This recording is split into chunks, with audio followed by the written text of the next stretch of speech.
ವೀಕ್ಷಕರೇ ನಮಸ್ಕಾರ. ನಮ್ಮ ಹಳ್ಳಿ ಸುದ್ದಿ ಯೂಟ್ಯೂಬ್ ಚಾನಲ್ಗೆ ತಮ್ಮೆಲ್ಲರೂ ಕೂಡ ಆತ್ಮೀಯವಾದ ಸ್ವಾಗತ. ಈ 5 ಜಿಲ್ಲೆಯ ರೈತರಿಗೆ ಬೆಳೆ ಎಂಬ ಪರಿಹಾರ ಬಿಡುಗಡೆ ಆಗಿದೆ.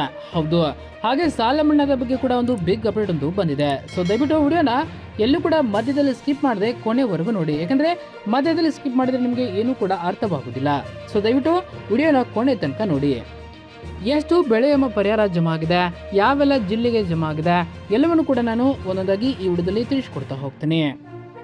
ಹಾಗೆ ನೀವು ನಮ್ಮ ಚಾನಲನ್ನು ಸಬ್ಸ್ಕ್ರೈಬ್ ಆಗಿಲ್ಲ ಅಂತಂದ್ರೆ ಈ ಕೂಡಲೇ ಸಬ್ಸ್ಕ್ರೈಬ್ ಆಗಿ, ಹಾಗೆ ಪಕ್ಕದಲ್ಲಿರುವ ಬೆಲ್ ಐಕನ್ ಕ್ಲಿಕ್ ಮಾಡಿ ಆಲ್ ಅಂತ ಸೆಲೆಕ್ಟ್ ಮಾಡ್ಕೊಳ್ಳಿ. ನಮಸ್ಕಾರ ಕರ್ನಾಟಕ, ನಮ್ಮ ಸಮಸ್ತ ರೈತ ಬಾಂಧವರಿಗೆ ನಮ್ಮ ಚಾನಲ್ಗೆ ಆತ್ಮೀಯವಾದ ಸ್ವಾಗತ. ಸ್ನೇಹಿತರೆ, ಇಂದಿನ ವಿಡಿಯೋದಲ್ಲಿ ರಾಜ್ಯದ ಲಕ್ಷಾಂತರ ರೈತರಿಗೆ ಅತ್ಯಂತ ಪ್ರಮುಖವಾದ ಮತ್ತು ಸಂತೋಷದ ಸುದ್ದಿಯೊಂದನ್ನು ತಂದಿದ್ದೇನೆ. ರಾಜ್ಯದಲ್ಲಿ ಕಳೆದ ವರ್ಷ ಹಾಗೂ ಈ ವರ್ಷ ಸುರಿದ ಅಕಾಲಿಕ ಮಳೆ ಮತ್ತು ಭೀಕರ ಬರಗಾಲದಿಂದಾಗಿ ಅಪಾರ ಪ್ರಮಾಣದ ಬೆಳೆ ನಷ್ಟ ಉಂಟಾಗಿತ್ತು. ಕಷ್ಟಪಟ್ಟು ಬೆಳೆದ ಬೆಳೆ ಕೈಗೆ ಸಿಗದೆ ರೈತರು ತೀವ್ರ ಸಂಕಷ್ಟದಲ್ಲಿದ್ದರು. ಈ ಸಂಕಷ್ಟದಲ್ಲಿರುವ ರೈತರ ನೆರವಿಗೆ ಧಾವಿಸಿರುವ ಸರ್ಕಾರ ಇದೀಗ 2ನೇ ಹಂತದ ಬೆಳೆ ಎಂಬ ಪರಿಹಾರ ಧನವನ್ನ ರೈತರ ಬ್ಯಾಂಕ್ ಖಾತೆಗಳಿಗೆ ನೇರವಾಗಿ ಜಮಾ ಮಾಡಲು ಪ್ರಕ್ರಿಯೆ ಆರಂಭಿಸಿದೆ. ಹೌದು, ಈಗಾಗಲೇ ಮೊದಲ ಹಂತದಲ್ಲಿ ಸಾವಿರಾರು ರೈತರಿಗೆ ಹಣ ಜಮಾ ಆಗಿದ್ದು, ಇದೀಗ ಬಾಕಿ ಉಳಿದಿದ್ದ ಪ್ರಮುಖ ಜಿಲ್ಲೆಗಳ ರೈತರ ಖಾತೆಗೆ ಜಮಾ ಪ್ರಕ್ರಿಯೆ ಶುರುವಾಗಿದೆ. ಇಂದಿನ ವಿಡಿಯೋದಲ್ಲಿ ಯಾವ ಯಾವ ಜಿಲ್ಲೆಯ ರೈತರಿಗೆ ಈ ಹಣ ತಲುಪಲಿದೆ, ನಿಮ್ಮ ಖಾತೆಗೆ ಹಣ ಬಂದಿದೆಯಾ ಅಥವಾ ಇಲ್ವೋ ಎಂಬುದನ್ನು ಮೊಬೈಲಲ್ಲೇ ಚೆಕ್ ಮಾಡೋದು ಹೇಗೆ, ಮತ್ತು ಒಂದು ವೇಳೆ ಹಣ ಪಡೆದಿದ್ರೆ ನೀವು ಏನು ಮಾಡಬೇಕು ಎಂಬ ಸಂಪೂರ್ಣ ಮಾಹಿತಿಯನ್ನು ನಾನು ಹಂತ ಹಂತವಾಗಿ ತಿಳಿಸಿಕೊಳ್ಳಿದ್ದೇನೆ. ದಯವಿಟ್ಟು ವಿಡಿಯೋನ ಎಲ್ಲೂ ಕೂಡ ಸ್ಕಿಪ್ ಮಾಡದೆ ಕೊನೆವರೆಗೂ ನೋಡಿ. ಸ್ನೇಹಿತರೆ, ಮೊದಲಿಗೆ ಬೆಳೆ ವಿಮಾ ಯೋಜನೆ ಹೇಗೆ ಕೆಲಸ ಮಾಡುತ್ತೆ ಮತ್ತು ಈ ಪರಿಹಾರದ ಹಣ ಹೇಗೆ ಬಿಡುಗಡೆ ಆಗುತ್ತೆ ಎಂಬುದರ ಅರ್ಥ ಇಲ್ಲಿ ಮಾಡ್ಕೊಳ್ಳೋಣ.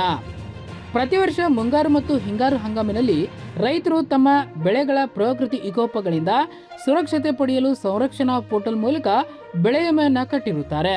ಮಳೆ ಕೊರತೆ, ಅತಿಯಾದ ಮಳೆ, ಪೀಡೆ ರೋಗ ಅಥವಾ ಇನ್ಯಾವುದೇ ನೈಸರ್ಗಿಕ ವಿಕೋಪಗಳಿಂದ ಬೆಳೆ ನಾಶವಾದಾಗ ವಿಮಾ ಕಂಪನಿಗಳು ಮತ್ತು ಸರ್ಕಾರ ಜಂಟಿಯಾಗಿ ಸಮೀಕ್ಷೆ ನಡೆಸಿ ಪರಿಹಾರವನ್ನು ನಿಗದಿಪಡಿಸುತ್ತವೆ. ಕಳೆದ ಹಂತದಲ್ಲಿ ತಾಂತ್ರಿಕ ಪ್ರಕ್ರಿಯೆಗಳು ಬೇಗನೆ ಪೂರ್ಣಗೊಂಡಿದ್ದ ಕೆಲವು ಜಿಲ್ಲೆಗಳ ರೈತರಿಗೆ ಮೊದಲ ಕಂತಿನ ಪರಿಹಾರಧನ ಬಿಡುಗಡೆಯಾಗಿತ್ತು. ಆದರೆ ಸರ್ವೆ ನಂಬರ್ ವೆರಿಫಿಕೇಶನ್ ಮತ್ತು ಬ್ಯಾಂಕ್ ಖಾತೆ ಸೀಡಿಂಗ್ ಮತ್ತು ಆಧಾರ್ ಲಿಂಕ್ ಪ್ರಕ್ರಿಯೆ ಬಾಕಿ ಇದ್ದ ಕಾರಣ ಕೆಲವು ಜಿಲ್ಲೆಗಳ ವಿಳಂಬವಾಗಿದ್ದವು. ಇದೀಗ ಈ ಎಲ್ಲಾ ತಾಂತ್ರಿಕ ಸಮಸ್ಯೆಗಳನ್ನು ಬಗೆಹರಿಸಿ 2ನೇ ಹಂತದ ಪರಿಹಾರಧನ ಬಿಡುಗಡೆ ಮಾಡಲು ಚಾಲನೆಯನ್ನು ನೀಡಲಾಗಿದೆ.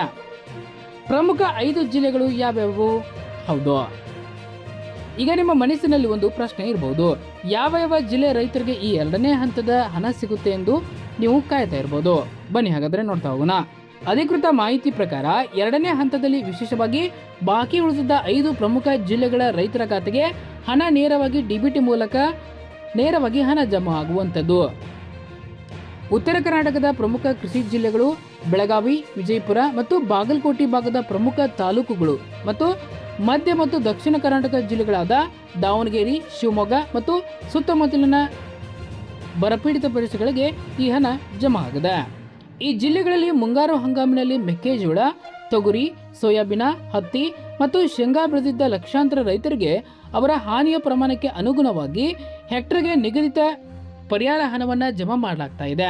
ನೀವು ಈ ಜಿಲ್ಲೆಯವರಾಗಿದ್ದರೆ ತಕ್ಷಣವೇ ನಿಮ್ಮ ಬ್ಯಾಂಕ್ ಖಾತೆಗೆ ಹೋಗಿ ಮೆಸೇಜ್ ಅನ್ನು ಒಂದ್ಸಾರಿ ಚೆಕ್ ಮಾಡ್ಕೊಳ್ಳಿ, ಅಥವಾ ನಿಮ್ಮ ಪಾಸ್ಬುಕ್ ಅನ್ನು ಒಂದ್ಸಾರಿ ಎಂಟ್ರಿ ಮಾಡಿಸಿ ಚೆಕ್ ಮಾಡಿಸ್ಕೊಳ್ಳಿ. ಹಾಗೆ ನಿಮ್ಮ ಜಿಲ್ಲೆ ಯಾವುದು ಎಂಬುದನ್ನು ನಮ್ಮ ಕಮೆಂಟ್ ಬಾಕ್ಸ್ ಅಲ್ಲಿ ಕಮೆಂಟ್ ಮಾಡಿ ತಿಳಿಸಿ. ನಿಮ್ಮ ಬ್ಯಾಂಕ್ ಖಾತೆಗೆ ಬೆಳೆ ಹಣ ಬಂದಿದೆಯೋ ಅಥವಾ ಇಲ್ಲವೋ ಎಂಬುದನ್ನು ಸರ್ಕಾರದ ಅಧಿಕೃತ ವೆಬ್ಸೈಟ್ ಮೂಲಕ ನಿಮ್ಮ ಮೊಬೈಲಲ್ಲೇ 2 ನಿಮಿಷದಲ್ಲಿ ಪರಿಶೀಲಿಸಬಹುದು. ಅದನ್ನು ಹೇಗೆ ಚೆಕ್ ಮಾಡುವುದು ಎಂದು ಈಗ ನೋಡ್ತಾ ಹೋಗೋಣ.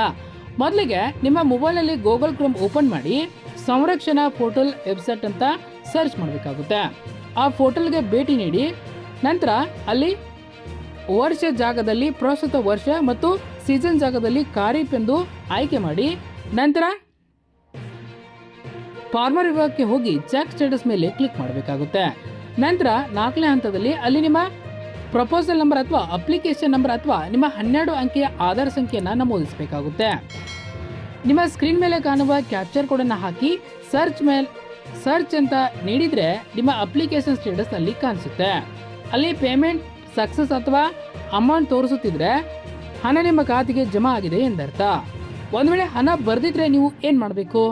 ಹೌದು ಸ್ನೇಹಿತರೆ, ಒಂದು ವೇಳೆ ನಿಮ್ಮ ಸ್ಟೇಟಸ್ ಚೆಕ್ ಮಾಡಿದಾಗ ಪೆಂಡಿಂಗ್, ರಿಜೆಕ್ಟ್ ಅಥವಾ ಹಣ ಜಮಾ ಆಗಿಲ್ಲ ಎಂದು ಬರೆದಿದ್ರೆ ನೀವು ಗಾಬರಿಯಾಗುವ ಅಗತ್ಯವಿಲ್ಲ. ಅದಕ್ಕೆ ಕೆಲವು ಸಾಮಾನ್ಯ ಕಾರಣಗಳಿರುತ್ತವೆ. ಮೊದಲನೇದಾಗಿ NPCI ಮ್ಯಾಪಿಂಗ್ ಅಥವಾ ಆಧಾರ್ ಸೀಡಿಂಗ್. ನಿಮ್ಮ ಬ್ಯಾಂಕ್ ಖಾತೆಗೆ ಆಧಾರ್ ಕಾರ್ಡ್ ಸೀಡಿಂಗ್ ಆಗಿರಬೇಕು. ಸೀಡಿಂಗ್ ಆಗಿದ್ದರೆ ಮಾತ್ರ ನಿಮಗೆ ಹಣ ಜಮಾ ಆಗುವಂಥದ್ದು. ಸರ್ವೆ ನಂಬರ್ ಮ್ಯಾಚ್ ಆಗಬೇಕು, ಮಿಸ್ ಆಗಬಾರ್ದು. ನಂತರ ತಾಲೂಕು ಕೃಷಿ ಅಧಿಕಾರಿನ ಒಂದ್ಸರಿ ಸಂಪರ್ಕಿಸಬೇಕಾಗುತ್ತೆ. ಮೇಲೆ ಹೇಳಿದ ಎಲ್ಲವೂ ಸರಿ ಇದ್ರೂ ಕೂಡ ಹಣ ಬಂದಿಲ್ಲವಾದರೆ ನಿಮ್ಮ ಹತ್ತಿರದ ರೈತ ಸಂಪರ್ಕ ಕೇಂದ್ರ ಅಥವಾ ನಿಮ್ಮ ಹತ್ತಿರದ ಕೃಷಿ ಇಲಾಖೆಗೆ ಭೇಟಿ ನೀಡಿ ಅಲ್ಲಿ ನೀವು ಹೆಚ್ಚಿನ ಮಾಹಿತಿಯನ್ನು ನೀವು ಅಲ್ಲಿ ಪಡೆದುಕೊಳ್ಳಬಹುದು. ನೋಡಿದ್ರಲ್ಲ ಸ್ನೇಹಿತರೆ, ಇದು ಇವತ್ತಿನ 2ನೇ ಹಂತದ ಬೆಳೆ ವಿಮೆ ಪರಿಹಾರಧನದ ಸಂಪೂರ್ಣ ಮತ್ತು ಸತ್ಯವಾದ ಮಾಹಿತಿ ಆಗಿದೆ. ಈ ಮಹತ್ವದ ಮಾಹಿತಿಯನ್ನು ನಿಮ್ಮ ಊರಿನ ವಾಟ್ಸಪ್ ಗ್ರೂಪ್ಗಳಲ್ಲಿ ನಿಮ್ಮ ರೈತ ಮಿತ್ರರಿಗೆ ಮತ್ತು ಸಂಬಂಧಿಕರಿಗೆ ತಪ್ಪದೇ ಶೇರ್ ಮಾಡಿ. ಇದರಿಂದ ಕಷ್ಟದಲ್ಲಿರುವ ಪ್ರತಿಯೊಬ್ಬ ರೈತರಿಗೂ ಇದು ಸಹಾಯವಾಗುತ್ತದೆ. ನಿಮಗೆ ಈ ಮಾಹಿತಿ ಉಪಯುಕ್ತ ಅನಿಸಿದ್ರೆ ಈ ವಿಡಿಯೋಗೆ ಒಂದು ಲೈಕ್ ಮಾಡಿ. ದಿನನಿತ್ಯದ ಸರ್ಕಾರಿ ಯೋಜನೆಗಳು, ಕೃಷಿ ಸುದ್ದಿಗಳು ಮತ್ತು ಬೆಳೆ ವಿಮೆ ಅಪ್ಡೇಟ್ಗಳನ್ನು ಪ್ರಪ್ರಥಮವಾಗಿ ಪಡೆಯಲು ನಮ್ಮ ಚಾನಲನ್ನು ಸಬ್ಸ್ಕ್ರೈಬ್ ಮಾಡಿಕೊಳ್ಳಿ. ಧನ್ಯವಾದಗಳು.